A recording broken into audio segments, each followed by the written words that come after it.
What happens if no one wins the presidency? Not a tie, not a recount, not Florida doing something that Florida would do. I mean, the election happens, the Electoral College meets, the votes are counted, and no one candidate gets a majority of the electoral votes. It sounds like this kind of situation would cause immediate chaos, emergency meetings, cable news panic, someone saying, "Constitutional crisis," every 6 seconds. But constitutionally, this is actually fine. Weird, but fine. The Constitution already has a plan for this, and it's called a contingent election. To understand why this exists, we need to clear up a common misconception. Presidents are not elected by voters, not by you the people. They're elected by electors. Voters are just how states usually decide which electors to send. Think of voters as a suggestion box. Sometimes a suggestion box matters a lot. Sometimes it really doesn't.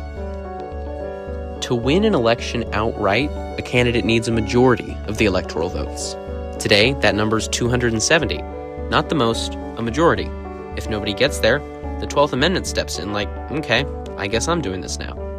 At that point, the election moves straight to Congress. Specifically, the House of Representatives chooses the president, but not the way it normally votes. Instead of 1 vote per representative, each state delegation gets exactly 1 vote.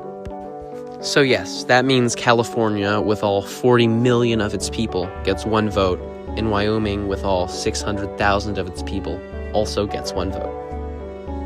The House can only choose from the top 3 electoral vote getters. Everyone else is out, no matter how close they were. The Senate, meanwhile, chooses the vice president. Each senator gets 1 vote, and they pick between the top 2 candidates.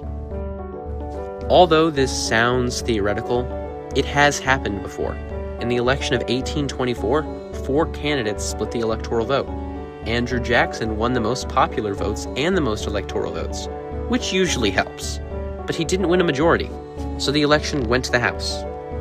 After a whole lot of political maneuvering, the House chose John Quincy Adams as president. Jackson was furious. His supporters were furious. They called it the corrupt bargain, which is a polite way of saying, we feel extremely robbed by this. But constitutionally, completely legal. No rules were broken. The system worked exactly as designed, which is sometimes worse than if it didn't. A similar thing happened in 1837 for the vice presidency. The Senate had to step in and pick one because the Electoral College couldn't. Here's the important part. If no one wins the presidency outright, there is no redo election. There is no national revote. There is no moment where the Constitution says, okay, that felt awkward, let's try again. Instead, the power just moves upwards, from voters to electors to Congress. And if the House can't decide by Inauguration Day, the vice president chosen by the Senate becomes acting president. And if that somehow fails too, the Presidential Succession Act kicks in, and we keep going down the list like a group project no one wanted. The takeaway is simple and a little uncomfortable. The U.S. system is built to always produce a president, even if democratic input completely falls apart. Stability comes first, consent comes second. A contingent election isn't chaos, it's the Constitution saying, don't worry, I've got this, while quietly taking the entire decision out of your hands.